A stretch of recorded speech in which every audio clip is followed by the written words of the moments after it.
I think the shelves in all our stores are empty across the country, that parents won't be able to get presents for their children on this holiday season.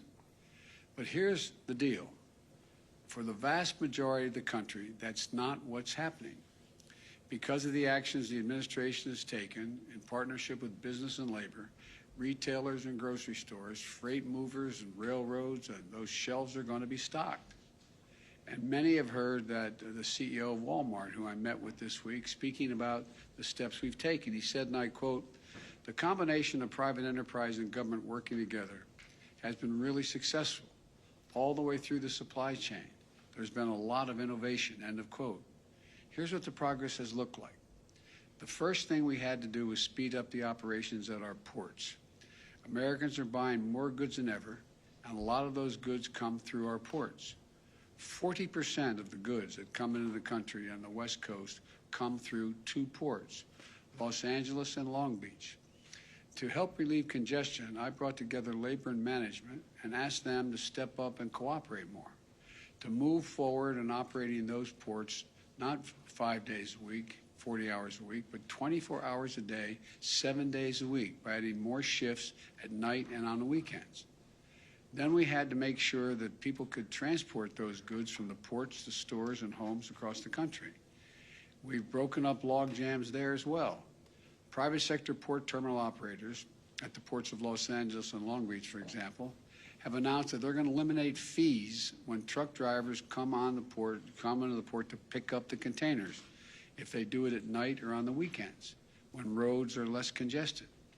Working with my administration, a major ocean carrier, the fourth largest in the world, announced on Monday a new $100 discount when containers are picked up quickly, with larger discounts for nighttime and weekend pickups. And we announced this week that we're extending through February extra flexibility that allows truckers to drive more hours when they're transporting critical goods like gas, food, and medical supplies. Paired with these important safety measures, all of them are going to help move goods more quickly and get products that people want onto the shelves all across the country.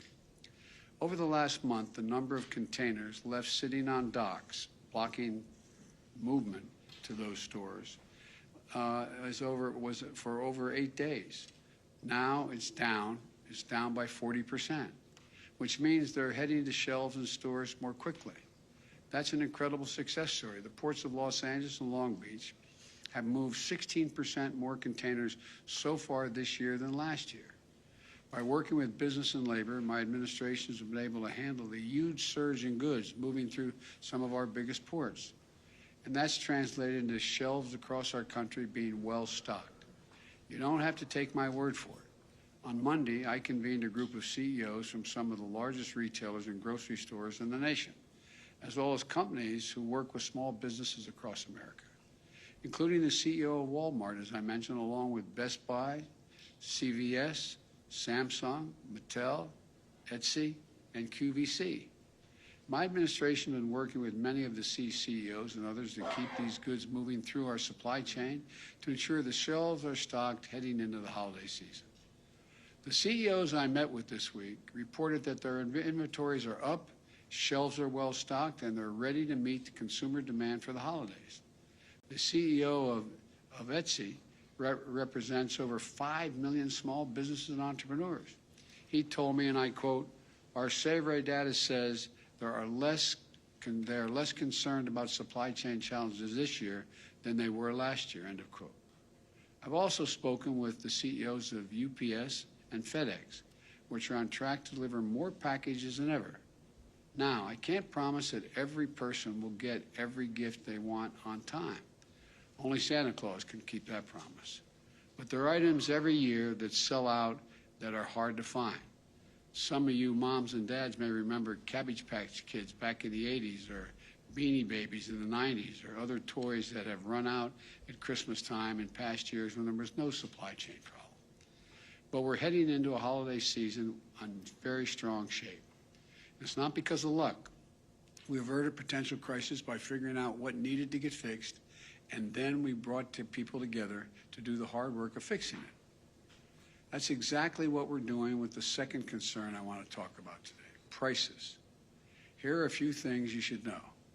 Just about every country in the world is grappling with higher prices right now as they recover from the pandemic.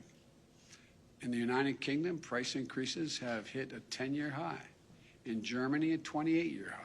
In Canada, price increases are the highest they've been since the 90s.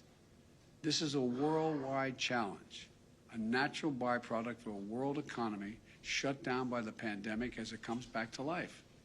Prices are still out of sync as the world comes back. But as we continue to overcome these obstacles, the more price pressures will ease. But I have not been content to sit back and wait. I've used every tool available to address the price increases, and it's working. Take gas prices. Last week, I announced the largest ever release from the United States Strategic Petroleum Reserve to increase the supply of oil and help bring down prices. I brought together other nations to continue and contribute to this solution. India, Japan, the Republic of Korea, the United Kingdom all joined us. They all agreed to release additional oil from the reserves, and China may be doing so as well. This worldwide effort we're leading will not solve the problem of high gas prices overnight, but it has been making a difference. Over the last month, likely due in part to the anticipation of this action, we've seen the price of oil and gasoline on the wholesale markets come down significantly. In fact, since the end of October, the average weekly price of gasoline in the wholesale market has fallen by about 10%. That's a drop of 25 cents per gallon.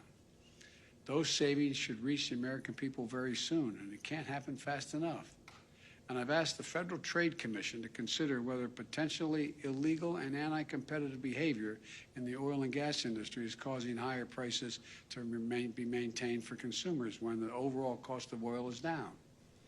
We can also ensure that American people are paying a fair price for gas. So let's take a step back and take stock of where our economy is. Wages are up. Thanks to the American Rescue Plan, we've delivered significant tax cuts for families raising kids. Tax cuts and rising wages for middle-class families mean the Americans, on average, have about $100 more in their pockets every month than they did last year. About $350 more each month than they did before the pandemic, even after accounting for inflation. Let me repeat that. Even after accounting for rising prices, the typical American family has more money in their pockets than they did last year or the year before that. In fact, we're the only leading economy in the world where household income and the economy as a whole are stronger than they were before the pandemic. You know, there are other signs of strength, too. The number of small businesses up by 30% compared to before the pandemic. Thanks to the American Rescue Plan, we've cut child poverty in America by more than 40%.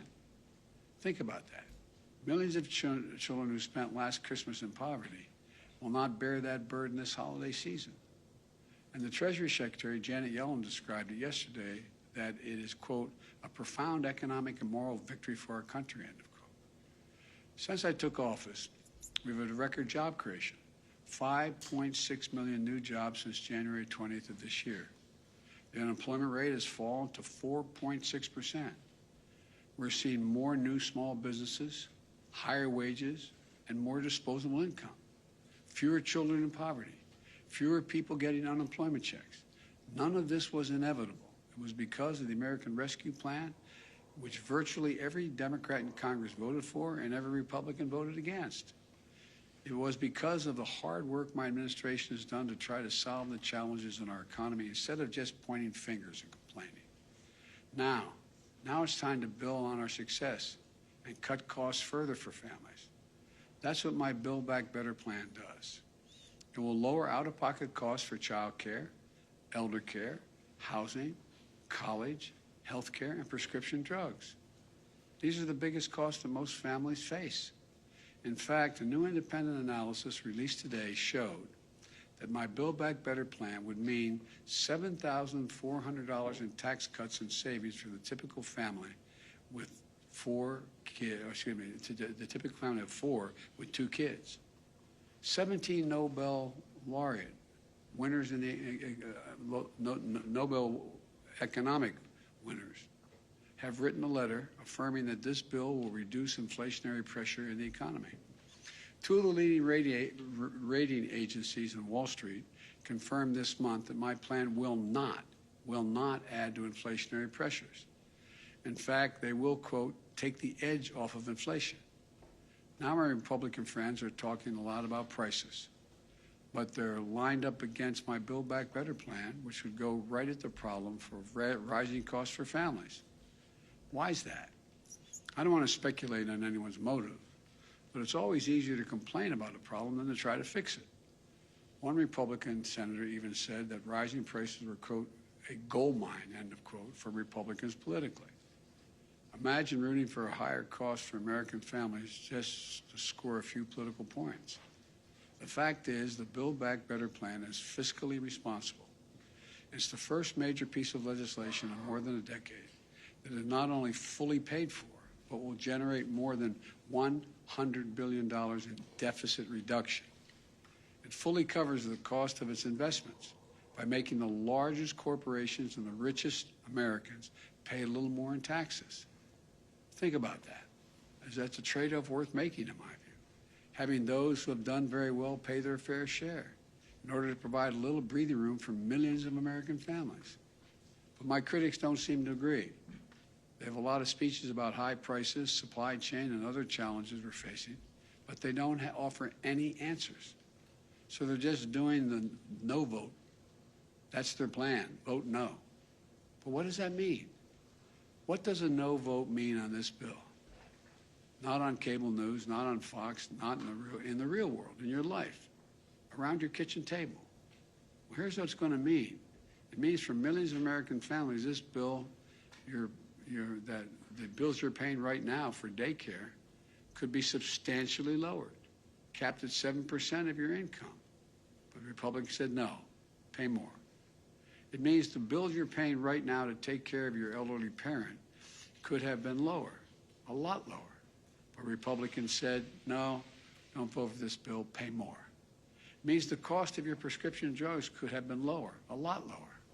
Republicans think that those 200,000 children, for example, who need regular doses of insulin should continue to pay as much as $1,000 a month instead of $35 a month. Think of that. Not only affects the health of the child and the family, but imagine you're being a parent and not being able to afford $1,000 a month. Not only risks the health of your child, but it robs you of your dignity. The list goes on, but the point's the same. What I propose is a way to lower some of the most difficult costs families have to pay every month by asking big corporations, 40 of the Fortune 500 companies paid zero in taxes, making $40 billion in the process. And the wealthiest Americans pay their fair share in taxes.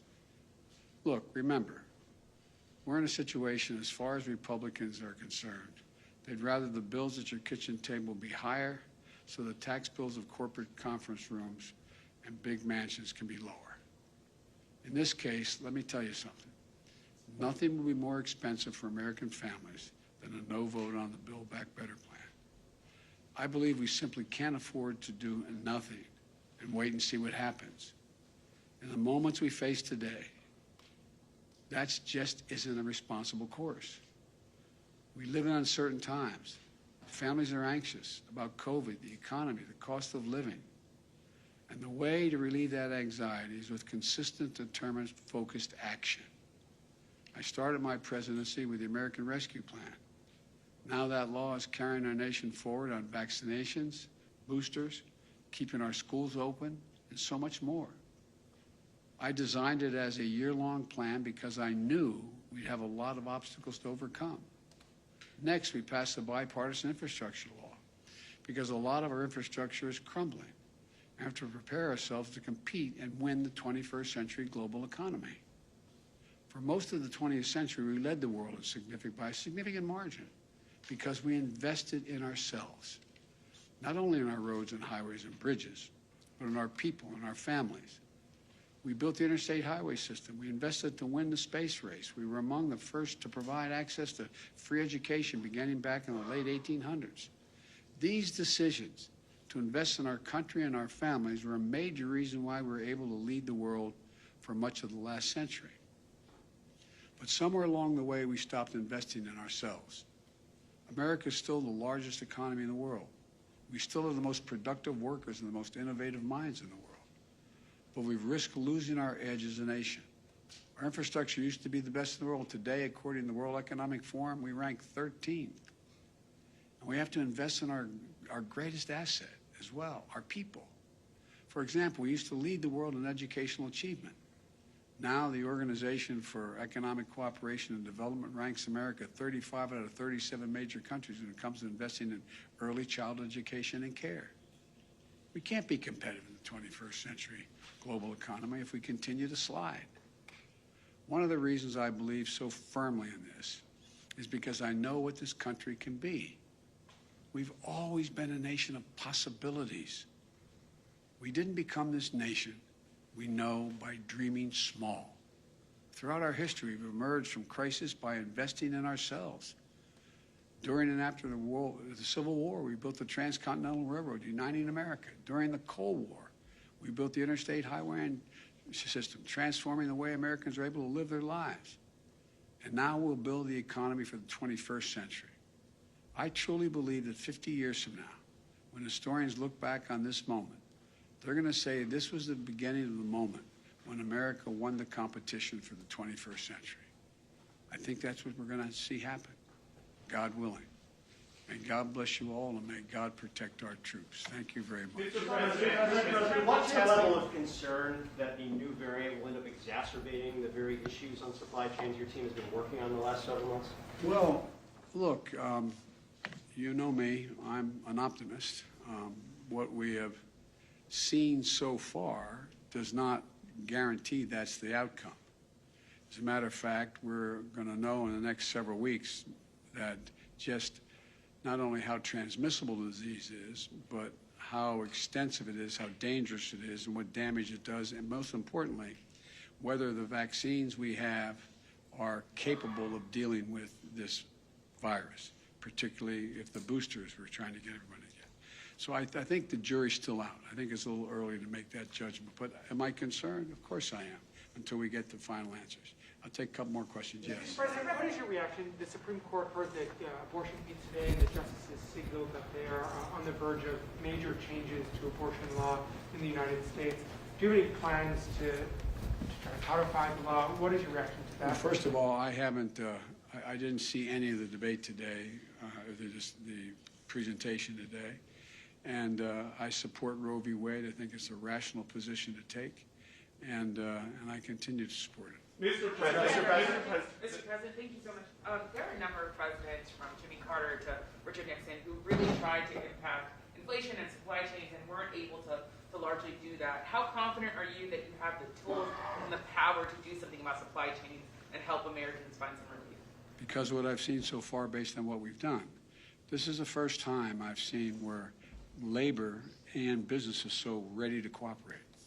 Because they didn't go through a period of over 2 years almost, of the impacts of a terrible virus that has caused real damage to the world economy. So I think people are in a different state of mind than they may have been during the Carter years as well as the Nixon years. It's just a different world. Mr. President, quick question on testing requirements. Mark Meadows has written a book revealing that President Trump tested positive for COVID 3 days before your first debate. Do you think the former president put you at risk? I don't think about the former president. Mr. President, whatever happened to your promise to shut down Were you aware that he tested positive? Sir, what testing requirements are you going to implement?